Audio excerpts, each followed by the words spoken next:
All right, let's start with the Lakers and the Knicks. Brunson, LeBron getting some love from Carmelo Anthony. Here we go, kick it off in the third quarter. Doncic, the kick ahead to Smart, feeds James for the stuff. Young legs there. His face was kind of at the rim there, George. Yeah, he still can jump. OG Anunoby with the three there, 3 of his 25 points. Next play, Luka with a little spin move there on Landry Shamet. That was light on his feet. Yeah, and then pointing at Spike. 2 minutes later, James with the float game. Wow. By the way, LeBron named to his 22nd straight All-Star appearance. Here's Jalen Brunson finding a wide-open Landry Shamet for 3. This will be a theme. Shamet hasn't missed in a week. Yeah. Now Brunson gets in the act, 3 of his 12. Following play, here's LeBron with the step back. 3-point party continues. Neither team can miss. Then after that, Brunson, he's going to find Anunoby in the corner for 3. Under 2 minutes left in the fourth. Josh Hart is going to take one from the top of the key. He misses. Mitchell Robinson, his third offensive rebound, kicks it to Shamet to the corner. Yep, another 3. And then Shamet one more time for the dagger. Knicks go on to win 112-100. Here's LeBron on his potential last game at MSG and his All-Star appearance. It's the mecca of basketball here in New York City. Obviously, it's the Big Apple, being here at MSG, playing here. I hope I have like a little small snippet, somebody that came through here who was able to make a little small dent, from a business perspective. Well, I'm still playing at this, latter stage of my career, and to be able to be an All-Star, that means a lot to, my family, my people that's been following my career, when I'm faithful, has been following my journey. All right, welcome into NBA Today. George Sedano in for Malika Andrews. We're here with Brian Windhorst, the host of the Hoop Collective podcast, and, of course, Bobby Marks, our NBA front office insider. Windy, we'll start with you. A nostalgic last couple of days for LeBron. So he's visited Cleveland, now New York. What has this week told you about kind of where he is right now? He doesn't know, I don't think. I think he acknowledges that this could be it. He wouldn't have gotten emotional in Cleveland if he didn't think there was a possibility that would be it. He had comments about this game last night, like sitting there. One of the things you've seen repeatedly this whole season is you've seen him take in moments like this. Even like when he's been in places like New Orleans, he's made comments about that. But when you watch him play and you watch him jump and get his, chin up by the rim and have these 25-point, 30-point games, you also can say, well, how can this guy say that he's done? And the truth is he's not going to know until what his body says at the end of the season. Well, and I think when you look at all-time great players, whether it be basketball or football or baseball, there's always an ending, right? Like the guy who used to hit 300 is now hitting 200 in baseball. This guy is he's an all-star. He was selected to be on the all-star team. He plays like an all-NBA player most of the time here. And if it's not the end, it's going to make into a very interesting summer coming up here. Yeah, listen, I am going to be curious to see where he potentially ends up. If he stays with the Lakers, if he retires, if he goes somewhere else. So we'll see. But let's flip to the Knicks side of the equation here. They've got a nice little win streak going on here. They've won 6 in a row now, tied for the longest streak this season. And they've been turning things around because they had lost 9 of their previous 11. So let me ask you this. What have the Knicks found during their win streak, Brian? I think it starts with defense. I know this is a team that was sort of built around their offense. That's what Mike Brown sort of came in to do. But their defense in this stretch. Now, it started off by them holding the Nets to 66 points. So when you look at the numbers, it's like, wow, they're holding these teams to like 90. Well, the Nets contributed to that. Skewed that a little bit. But they've held, I think, 3 of the 6 opponents to under 100. The Lakers, who are, frankly, a strong offensive team when they've got their full lineup, and I know Austin Reeves is out, but still, they had a pretty healthy lineup yesterday, and they were barely able to crack 100. So, really, if you look at the way the team was structured to have 2 very strong wing players in Anunoby and Bridges. They're playing well right now. They've got Josh Hart running around all over the place. Karl Towns was just named an all-star. For all of the stuff he's had to deal with and the fact that some games are going to look better than others, the coaches said he was an all-star. He was plus 23 yesterday. It was a vitally important part of that game. He has had 2 20-rebound games in the stretch. The Knicks have a lot going for them. They are not a perfect team. They will not be a perfect team.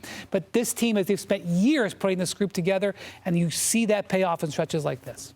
Well, and I think we saw in the fourth quarter the physicality The ability to stretch this game, loose second chance points, offensive rebounds by Mitchell Robinson here. And I think it's going to lead up to what's going to happen this week with the trade deadline here. Here's a New York team that's 148,000 below the second apron here.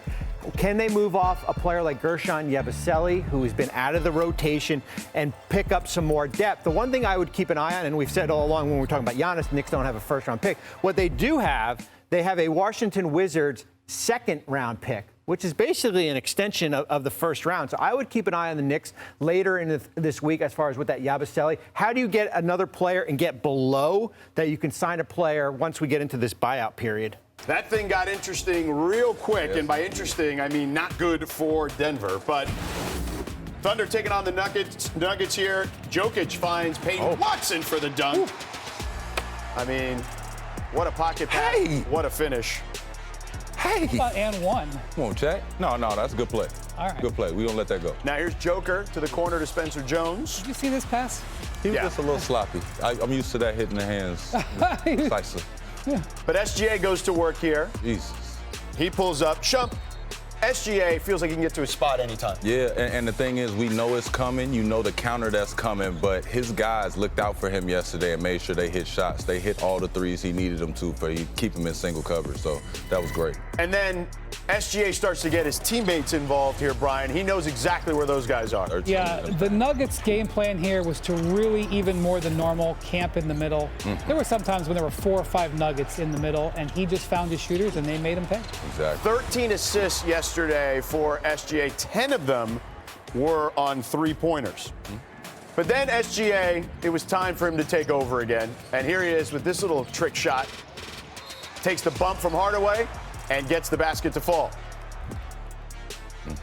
And then, after we see it again, because it was so nice we had to see it twice, gets to his patented jumper from the elbow. There's the dagger. So, Thunder win by 10. What did they show you in that one?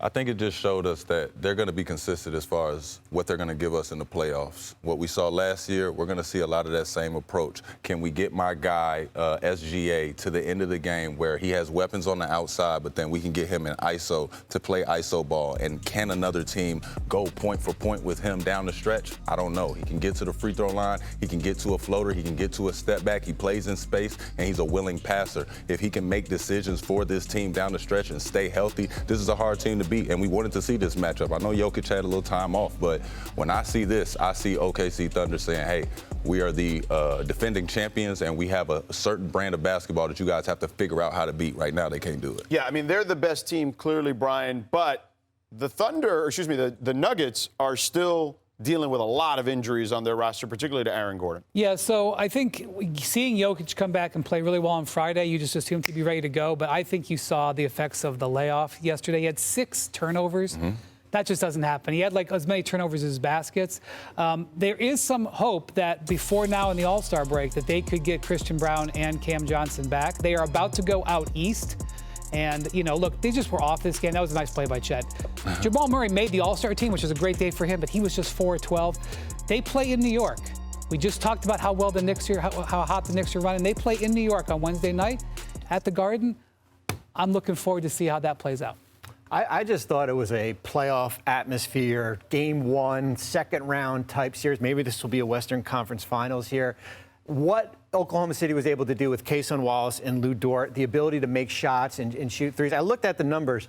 In the games they've won, they're 23rd in the NBA in three-point percentage. That is not their bread and butter. Their bread and butter is not shooting threes here. But there was a stretch in the second quarter, and then there was a stretch in the third quarter with Wallace making, I think he made like 4 or 5 threes in a row here. That separated the game here. And this is a Thunder team without Jalen Williams, without Alex Caruso. They're still injured as far as with this group here. I don't want to say a statement win on the road, but considering how they had been playing, it's a big win for them on February 1st. Time for a quick coast-to-coast trip around the NBA. Starting with a dominant performance by the Pistons, beating the Nets by a franchise record 53 points. Bobby, does this Pistons team have any gaps to fill before the deadline? Well, for watching this game, no. And there was no running clock in this game either here. I think if you can add some perimeter shooting and another ball handler to this group without disrupting your core, I think that's something Detroit should certainly look at. All right, next up, let's go to the Spurs. They overcame weather delays, mechanical issues, and the Orlando Magic this weekend. Windy, how long of a day was this for Victor and the Spurs? Hey. What did the Spurs and Bobby have in common yesterday? They both changed planes in Atlanta. That's right. They literally had to change planes in Atlanta like so many of the rest of you. But what I liked about this, they didn't complain. They got up by 15 in the first quarter despite having a rest disadvantage. And Victor had 15 free throws and 4 threes. Not every night, but that is a golden ratio you're going to have trouble beating. All right, next, Jarrett Allen and the Cavs with a 40-point-17 rebound game as Cleveland defeated Portland. Shump, how much ethical basketball was in Allen's performance? Hey, man, listen, you want a high field goal percentage, go holler at Jarrett Allen. He made sure that everything he did was at the rim. He set for the pick and roll. He finished around the cup, and he made sure there was dunks. Plenty of them. No crazy highlights, but plenty of them. There you go. Finish at the rim, man. My boy, Ja. Finally, Joel Embiid dropped 40 as the Sixers defeated the Pels. Embiid has played in 14 of the Sixers' 17 games in January, averaging nearly 30 points a game. Windy, is he back? Tell you what, he has been so impressive. Now, they begin a West Coast trip this week. Tonight at the Clippers. They can keep it up through this. They're going to really be in good shape. We have a developing story that broke over the weekend. A 25-game suspension of Paul George for violating the NBA's anti-drug program. The league announced the suspension on Saturday, but did not disclose the substance involved. The suspension will cost him approximately $12 million of his salary. George has averaged 16 points in 27 games this season. George said, in part, quote, "Over the past few years, I've discussed the importance of mental health, and in the course of recently seeking treatment for an issue of my own, I made the mistake of taking an improper medication. I take full responsibility for my actions and apologize to the Sixers organization, my teammates, and Philly fans for my poor decision-making during this process." So, Shump, what's your reaction to Paul George? I think the only thing we could take from this is to make sure that we talk to the younger basketball players out there and let them know that as you go through this, I feel like the biggest error of this is how long Paul George has been in the league, and he's done an outstanding job. And he knows that if he takes any medication, especially if outside the team doctors, he's supposed to consult with them. So that's the only thing I got for you. Just make sure that if you're a young player out there, make sure that no matter what you have that was given to you, even if it was given to you for the right reasons, make sure you check with somebody on the team that works for the logo to make sure that they have checked all the guidelines and all the rules to make sure there's nothing in there that you can make an error with. But PG, you know how to be a professional. There is some ramifications here. And I know when the suspension came out, everybody was thinking, well, how does it impact Paul George not playing right now? To set the stage a little bit here, the 76ers were $7.1 million over the luxury tax. Because he is suspended, they get a 50% tax variance credit, we call, of the amount that's suspended. So it's basically 5.8, 5.9 million.